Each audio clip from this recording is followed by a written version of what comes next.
The time is 6:53 a.m., Friday, October 11th, 2024. I am to report that I've been hit with what I believe is a biological agent, more than likely, yeah. I need to describe how it is different than the chemical weapon they use on me, but we'll do it later, man. Nonetheless, it makes you really sick. You think you're dying. The tear that you go fucking through and the pain is astounding. I'll never forget living at 1509 S Street Northwest in Washington, D.C. All right. So I was hit with that, as usual, after I got up. But I noticed I had been contaminated with it for about a half an hour before I actually woke up and started moving around. Yeah, one would want to know the symptoms to explain that. But like I just said, we'll do it later. You know it. You're not questioning it. You're just trying to figure out what it is. It's a poison. Let's just leave it at that. No question about the fact that it's poisonous. No question about the fact that it makes you think you're dying. No question about the pain and suffering it puts you in. Okay. At that point in time, when I went out to the bathroom, I noticed there was no more dead bodies filling up the house. And that's what I am to report. On Thursday, October 10th, from the hours of around, like right as soon as it started to get dark, 6:30, until when I went to sleep, which I can actually say that on the internet. I went to bed around 10. And it was like going at 10, so who knows how long after that it, got more and more and more and more stink into the Richter scales that I try to describe it can get into with the dead body stenches. Who knows? Because at that point I was back here in my main room sleeping, trying to recover from the poisoning that had been going on all morning, all day, all night. They had poisoned me after I went on the internet and put up the evidence from yesterday's testimonies and evidence from yesterday's individuals who are accomplices to domestic and foreign terrorism, located at 1509 S Street Northwest. So once I did that, I got hit with poison again. I wasn't surprised. It's morning, day, night here. All right. And I'm still, like yesterday, not able to describe it, really. I'm not allowed. I'm not allowed to say how much, when, anything, except that it is not stopping. All right. Oh, and it's obvious, but I can't talk about anything I witnessed in here. So we're still at that same thing where this is the only thing I'm allowed to say, which is when I went out there after I was poisoned, okay, last night, the place was reeking with corpses, and I went out there again around 10. And the place was reeking with dead bodies. And this is how creepy it was. I can't describe this because I just want to have the respect, excuse me, as a, excuse me. I'm sorry for burping. I have stomach issues now with the intestine, and they're just fucking beating me up in here. But I'm not allowed to describe it. I'm okay. It's nothing that's emergency. It's probably taken care of with either a minor prescription medication or over the counter. Yeah, but I'm still being poisoned, and it's really serious. It doesn't mean, oh, that's not fucking felony offense to poison someone. How my body reacted to it is a entirely different affair than getting poisoned, and poisoning a person doesn't change the crime, and it doesn't change the punishment. No. All right.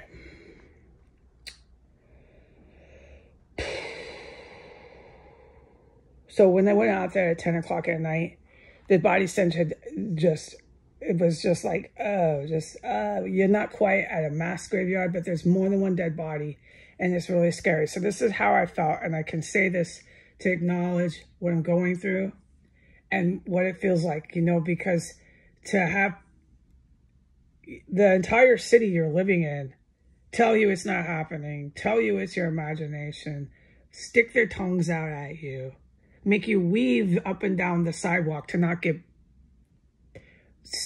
trampled over by them because they refuse to have any civility on the sidewalk when they share it with other people and pedestrian traffic. They can't be civil. They don't know how to do that. Being civil here is a great offense to them personally. Okay, so you don't want to personally offend them. So I just fucking weave now. I don't even want to get bashed in the head by a combatant militant pedestrian. Not up for it when all I'm doing is taking my garbage out. It is not worth it. Because I didn't move out of their way. Move out of my way. I'm a fucking Nazi storming down the sidewalk, because that's what they are. You want me to talk like a layman person. You got a Nazi storming down the sidewalk. It's not going to move out of your way. It expects you to move out of their way. And if you don't move out of their way, they're going to physically assault you. Is it worth it when you're just trying to go to the garbage? No, it's not. Let him go bash somebody else's head in. All right, so anyway, so this is how it feels living here. And I'm glad I can get a little bit of it out, okay? Because I need to. All right, so besides being poisoned and poisoned and poisoned, by 10 o'clock when I went out there, it was really creepy. You could hear all these nasty women going, ah! And they laugh like they're wicked witches. The people who are out in the perimeter on the sidewalk or wherever they are, they're not in the alley. It wasn't in any of these backyards. They're passing by either the front or either the 15th Street, and they're just hollering these wicked, like they're witches on brooms. Do you hear me? These really nasty people with really evil laughs. It is true. They're really bad people. They have terrible character. They have abnormal personalities, abnormal personality. Please Google that. They have antisocial personality. My word recall, but you get my point. They're really serious. A lot of these people could be criminal, do criminal acts, like in a hot second without thinking about it. They don't care if they're harming someone. They don't care if they're nonviolent. Even if it's a nonviolent criminal offense, they don't care what it causes down the road. There's a reason why there's laws. There's a reason why nonviolent criminal offenses are still criminal offenses. It isn't whether at that time, the instance where the nonviolent offense is taking place. Oh, well, it didn't hurt anyone. No, it does. It hurts the greater good after long enough. I don't want my entire country's population whacked out on super meth and crystal meth, thanks. I know crystal meth and getting high is a non-violent offense. But I want a country where people are doing the best and being all they can be. And being whacked out on crystal meth is certainly not the best they can be. So I don't want to hear about your non-violent offense. And this is coming from someone who's a recovering alcoholic who sniffed a little coke in her life. That is my crime I committed. Okay, and everybody knows my life story. I'll write a freaking book. You can read it. Of why I ended up for 2 years screwed up on drugs. What happened, what I was like, and what happened afterwards when I got sober. I became the person you're hearing talking to now. It was like 15 years ago, but I'll never forget it. Because those 2 years that I sniffed cocaine, I didn't do crystal meth. I was never into that. I never got into that. For those 2 years, I got really scared of the people I was around and what I was becoming. And I got really scared that I couldn't stop doing it. I was addicted. I got really scared.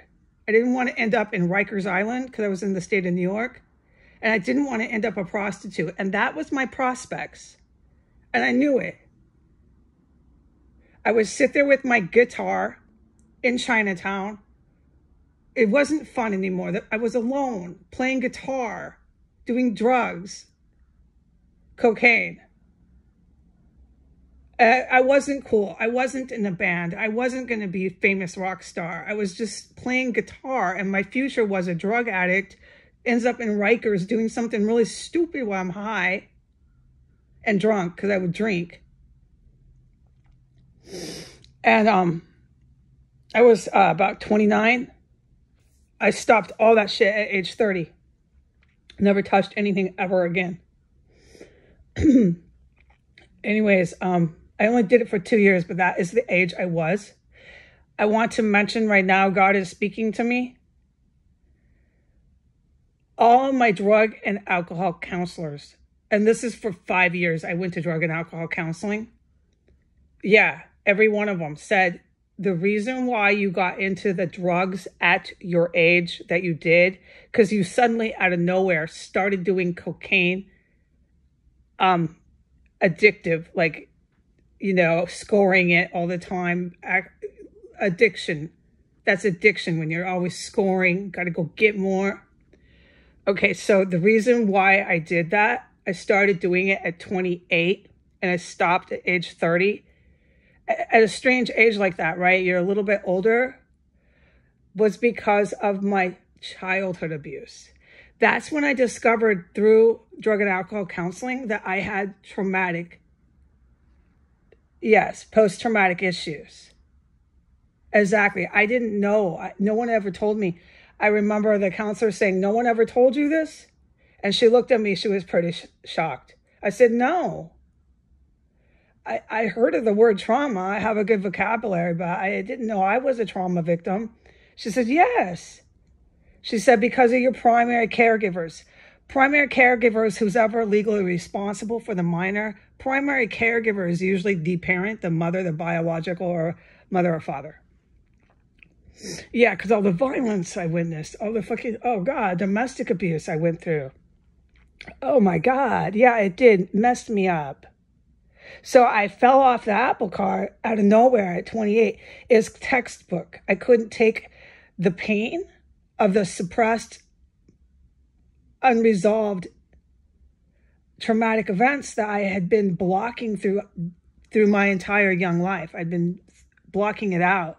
Well, it was there and it bubbled up and it came out, and I found cocaine at 28 and I went crazy. Yeah. And I became a drug addict because that cocaine had made me not feel pain. It was like my best friend. It worked better than beer. Yeah. But after 2 years of scoring and getting more, right? I'd go to the park and stuff. I didn't have a lot of money. I'd go to the park. I wasn't a big... I didn't buy a lot. This is a horrible town. I think I need to plug my ears. This is the truth, and I'm just bearing my heart and soul out. I'm up to minute 14.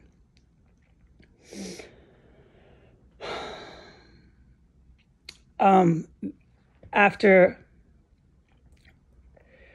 sitting at the park and living like that, I got really scared.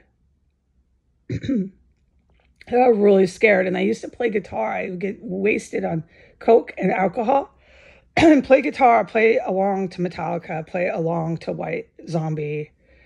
You know, it wasn't God's will that I was in a band, okay? By 28, 29, it was obvious I wasn't going to be in a band. He wanted me to do something else. But I didn't want to hear about God's will. I wanted to be in a band. This would have fed my alcoholism. And at that point, my alcoholism had turned into drug addiction. And my life became very bleak. I was always alone, sitting there with my punk rock coat that I put on the internet, and my guitar, and my little tiny amp. I had a little amp. And I started to realize they call it moments of clarity. That I was going to end up in Rikers or end up selling my body. I probably wouldn't end up selling my body, but I'd probably more than likely have ended up in Rikers doing something really stupid when you're completely inebriated on drugs and alcohol. And then you're fucking coming to, you're sobering up and you're in fucking Rikers. I didn't want that to happen. So I stopped and I walked away from it. I walked all the way to I was poor. I had to walk. I walked all the way to the Greyhound station in New York. I never touched this shit again, okay? And I went to rehab. I finally really got sober. I don't know what got me on that tangent, but I'm really glad I did. Anyways, so this stuff has been coming up. My life, how I lived, the sins, all these things I did in this terrorist cell when I'm in here alone. And by 10 o'clock at night, I went out there. The dead bodies were still fucking everywhere in this house. Now, this is what it was like. I don't know why I got off on the tangent. It's really noisy here. I'm traumatized. I've been poisoned. So I just ask whoever's listening to this, I say thank you to all of you. I thank you. And I apologize. I know you don't think I need to, but I am polite. I apologize for not quite making total sense. So thank you. But by the time I went out there at 10 o'clock at night, it's still going, the dead bodies. And this is what it was like. It was really cold in the house. It's cold at night, so it seems really cold, right? It's really cold. You can hear these evil women going, and they would come like there'd be spurts of them. And then like another 20 minutes later, these really fucking evil women. They're American women, and they think this is cool here.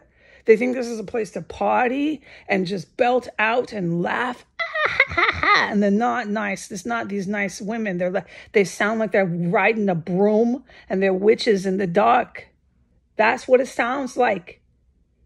But you know it's not witches. I don't need to say that. Well, I'm not fucking crazy. It's fucking wicked people here. I said they're possessed by Satan here. Dude, the Nazis walking down the street. I'm not trying to get bashed in the head by a militant Nazi because I didn't move out of their way. Dude, you got it. It's okay, dude. I'll move out of your way. You go ahead and march down the sidewalk, bro. You march. You keep fucking storming. You got the street, man. I'll move. It's okay. Fucking sick fuck here. These people are so fucking evil in the city. So I'm standing out there. The house is filled with dead bodies. We're about mass graveyard, but not quite there. It was horrible. I was breathing through my mouth. It's freezing cold, and you hear these women out on the sidewalk.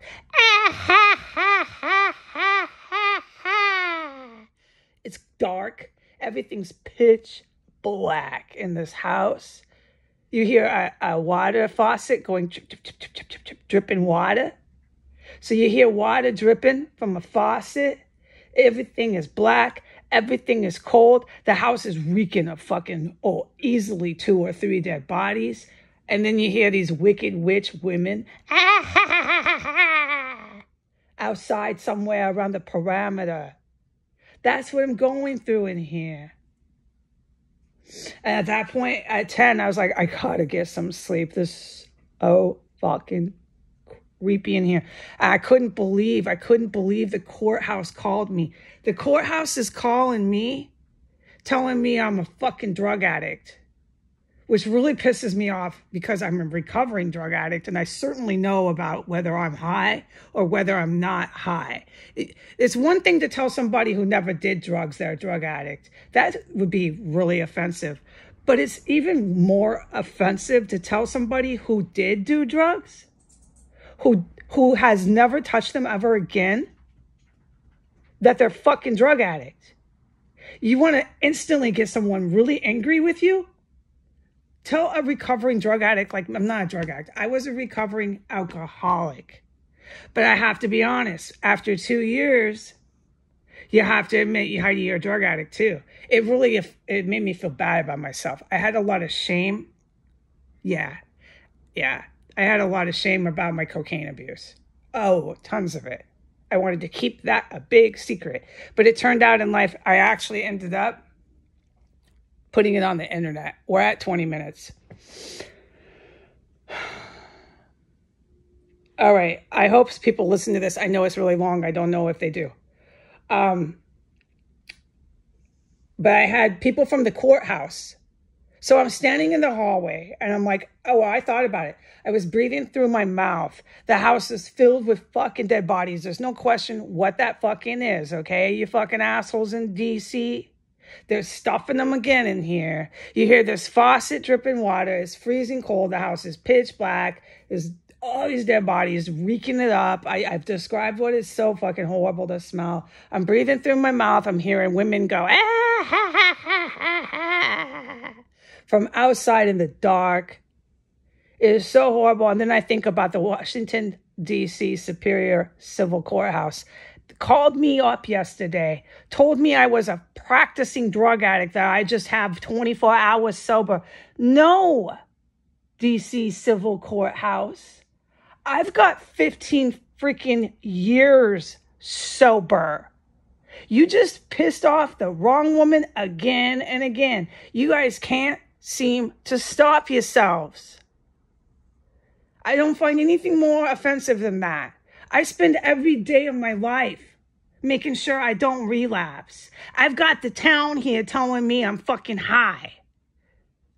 Do you know how angry I am? If anyone hears this, how angry I am at these sleazebags here. Not only am I a practicing, no, I said it wrong. Not only am I a recovering alcoholic, but I've got the town telling me I'm still drinking and still doing drugs. Why is that? Because if they're not going to move on the sidewalk, they're going to tell me I'm drinking and doing drugs too. I have the courthouse, the legal system telling me I don't have my sober time. Not only do I have to defend everything in life, but I got to defend my fucking sobriety with them too. These people are raping me of everything I've ever done in life. They're calling me up, telling me I don't have my sobriety either. Not only did they take my fucking chances for a job and deny me employment, not only did they rob me from getting a law degree, because I would have got a law degree if it wasn't for Trump and all these scumbags and Biden. Not only did they do that, but now they're calling me up, telling me I'm an addict, a practicing addict. I'm that too now, according to the courthouse. Really? I'm supposed to not blow my top? All right, anyway, so the house was fucking loaded with dead bodies, and I got so pissed and so mad and just, And I went in here. I got back to where it was warm. I tried to calm down. I could still hear these fucking bitches partying as they would pass by. They did this for a good fucking hour. I had to turn the sound machine on. I didn't want to hear any more cackling. And I didn't want to hear any more motorcycles. And I fell asleep to the sound machine in a house lit with dead bodies. All right, that's the end of our little story. I'm going to put this on YouTube. Goodbye.